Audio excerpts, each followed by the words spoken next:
Hello and welcome back to our channel. So today in this video we will be discussing about how to delete Sweatcoin account. So without wasting much of our time, let's get straight into the video.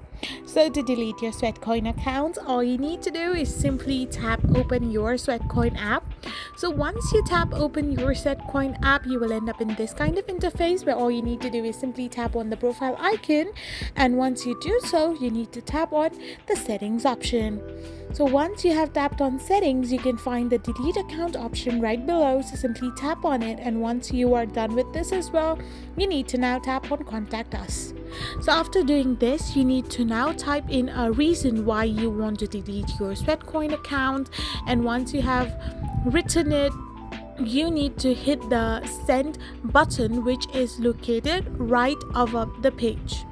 So once you have hit the send button as well, you will get a verification link on your email address. So simply tap on your mail and tap on the link given, and once you tap on it, you will be confirming that you want to delete your account once you are redirected to this kind of interface.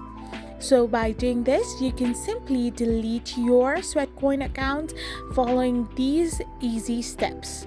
I hope you found this video helpful, so don't forget to hit that subscribe button and do give us a thumbs up. We will be back again with these informative videos. Thank you for watching.